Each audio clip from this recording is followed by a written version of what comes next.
आज की इस वीडियो में हम स्ट्रक्चर क्यूरी लैंग्वेज के बारे में पढ़ेंगे कि ये क्या होती है, इसको स्ट्रक्चर क्यूरी लैंग्वेज क्यों कहते हैं, इसका इस्तेमाल कहाँ पे होता है और थोड़ा सा इसका बेसिक सा ओवरव्यू लेंगे, इसकी कुछ सब लैंग्वेज के बारे में पढ़ेंगे।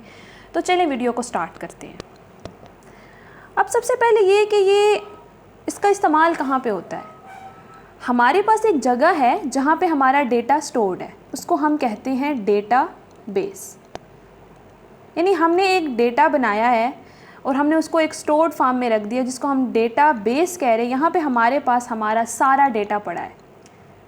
अब वो डेटा किसी स्टूडेंट का रिकॉर्ड हो सकता है, किसी स्कूल का रिकॉर्ड हो सकता है, किसी बैंक का रिकॉर्ड हो सकता है, कुछ भी। अब यूज़र यानी कि आप और मैं,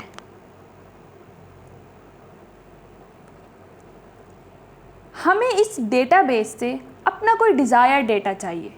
यानी कि मुझे मालूम करना है, अगर ये डेटाबेस किसी स्कूल का डेटाबेस है तो मुझे मालूम करना है कि इस क्लास में या इस स्टैंडर्ड में कितने बच्चे पढ़ रहे हैं।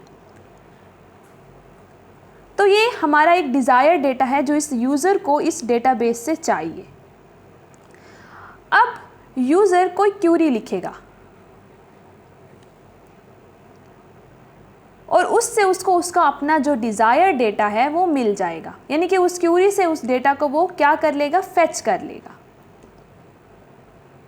ये यूज़र आप हो सकते हैं, मैं हो सकती हूँ, हमारे पास हमारा डेटाबेस है जिससे हमें डेटा चाहिए। बस यहाँ तक बात है। अब बात ये है कि ये जो डेटाबेस है हमारा, यानी जहाँ पे हमारा सारा डेटा स्टोर्ड है, ये किसी स्ट्रक्चर्ड फॉर्म में हो। अब स्ट्रक्चर्ड फॉर्म का क्या मतलब है कि ये जो हमारा डेटा पड़ा है एक प्रॉपर टेबल की शक्ल में पड़ा हो, रो एंड कॉलम वाइज पड़ा हो। यानी कि इसमें हमें पता हो कि यहाँ जैसे अगर ये स्टूडेंट का डेटा है तो इसकी एक कॉलम में यहाँ पे स्टूडेंट की आईडी हो, यहाँ स्टूडेंट का नेम हो, इस तरह से। यानी कि ये जो हमारा सारा डेटा है ये किसी स्ट्रक्चर्ड फॉर्म में, किसी प्रॉपर अलाइनमेंट में, किसी टेबल के फॉर्म में पड़ा हो। तो जब ये स्ट्रक्चर्ड फॉर्म में हमारा डेटाबेस होगा तो उस डेटाबेस के लिए जो यूज़र क्यूरी लिखेगा वो एसक्यूएल के अंदर लिखेगा, यानी स्ट्रक्चर्ड क्यूरी लैंग्वेज। बस यहाँ तक। अब एसक्यूएल खुद एक बहुत बड़ी लैंग्वेज है ना, ये बहुत इजी सिंपल लैंग्वेज है, इंग्लिश की तरह है, आसान है, लेकिन ये बड़ी लैंग्वेज है तो इसको मज़ीद सब लैंग्वेजेस में डिवाइड किया गया है। अब इसको 5 सब लैंग्वेज में यानी 5 कैटेगरीज में इसको डिवाइड किया गया है।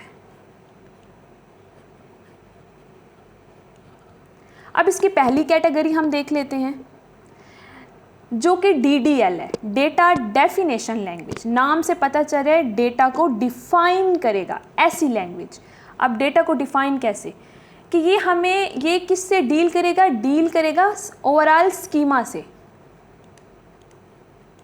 ओवरऑल स्कीमा से ये डील करेगा कि हमारा जो डेटा है, यानी कि अगर कोई स्टूडेंट का हम डेटाबेस बना रहे हैं तो उस डेटा में किस तरह का डेटा स्टोर्ड होगा। यानी कि स्टूडेंट की आईडी होगी, ये एट्रीब्यूट डिसाइड करेगा। स्टूडेंट का नेम होगा, उसकी एज होगी, इस तरह से उसकी क्लास का नाम होगा। ठीक है, ये डेटा को डिफाइन करेगा कि हमारे डेटाबेस में किस किस्म का डेटा होगा। यानी ये उस पूरे टेबल को डिफाइन करेगा जो हम बनाएंगे। ठीक है, अब इसमें कुछ कमांड्स आ जाती हैं DDL में, तो हम कुछ कमांड्स देख लेते हैं यहाँ पे। तो इसमें सबसे पहले हम जो कमांड पढ़ेंगे वो है क्रिएट की कमांड। अब क्रिएट में क्या होगा, क्रिएट टेबल की कमांड। इससे हम टेबल को क्रिएट करेंगे। अगर हमें उस टेबल में कोई चेंजेस करने हैं तो उसमें हम ये अल्टर की कमांड इस्तेमाल करेंगे। अगर उस टेबल के अंदर हमें कोई कॉलम यानी किसी एट्रीब्यूट को डिलीट करना है, ख़त्म करना है, तो हम उसमें ड्रॉप की कमांड यूज़ करेंगे। उसके बाद ये ट्रंकेट की कमांड क्या है कि अगर हमने जो टेबल के अंदर डेटा पड़ा है उसको ख़त्म करना है लेकिन टेबल को ख़त्म नहीं करना, तो उसके लिए हम ये ट्रंकेट की कमांड यूज़ करेंगे। इसी तरह से ये रीनेम की कमांड भी है। नाम से ही काफ़ी ज़्यादा चीज़ें क्लियर हो गई हैं। अब जो दूसरी इसकी जो लैंग्वेज है वो है DML, डेटा मैनिपुलेशन लैंग्वेज। यानी कि हमने एक टेबल बना लिया, हमें पता चल गया कि इसमें ये डेटा, इस तरह का डेटा आएगा, स्टूडेंट की आईडी आएगी, स्टूडेंट का नेम आएगा, इस तरह का सारा सीन हमें पता है। अब उसमें हमने जो डेटा डालना है, डेटा को मैनिपुलेट करना है, किस किस्म का डेटा हम डालेंगे ये तो हमें पता चल गया। अब डालना क्या है, यानी कि उसके लिए DML काम करेगा। इसके अंदर फिर कुछ कमांड्स आ जाती हैं, जैसे इंसर्ट की कमांड के हमने, अब इंसर्ट नाम से पता चल रहा है कि हम इसके थ्रू डेटा इंसर्ट करेंगे इन टेबल के अंदर। अगर हमने उस टेबल के अंदर जो डेटा पड़ा है, जो हमने रो वाइज डाला है, उसमें अगर हमने कोई चेंजेस करनी होंगी तो उसके लिए क्या है, हमारे पास अपडेट की कमांड है। अगर हमने उसमें किसी डेटा को ख़त्म करना होगा तो उसके लिए फिर ये डिलीट की कमांड है। ये डेटा के ऊपर काम करेगा। हमें ये पता है कि हमने किस किस्म का डेटा डालना है, वो हमें DDL बताएगा। लेकिन अब कौन सा डेटा डाल रहे हैं हम, क्या नाम डाल रहे हैं हम, क्या एज डाल रहे हैं हम, वो DML डिसाइड करेगा।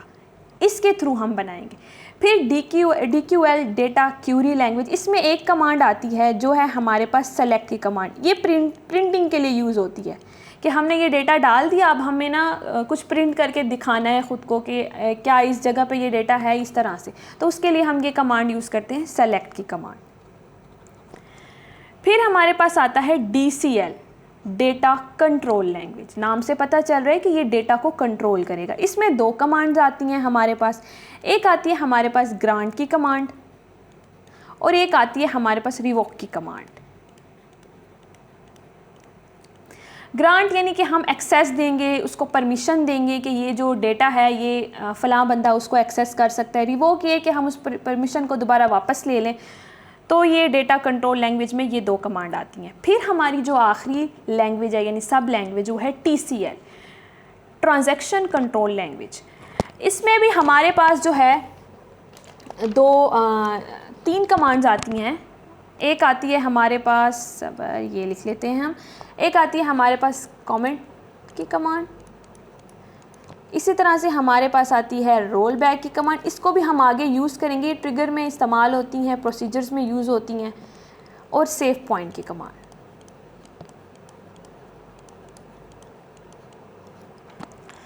तो आज की इस वीडियो में हमने स्ट्रक्चर क्यूरी लैंग्वेज के बारे में पढ़ा कि हम उसको कैसे इस्तेमाल करते हैं और उसको स्ट्रक्चर्ड क्यूरी लैंग्वेज क्यों कहते हैं।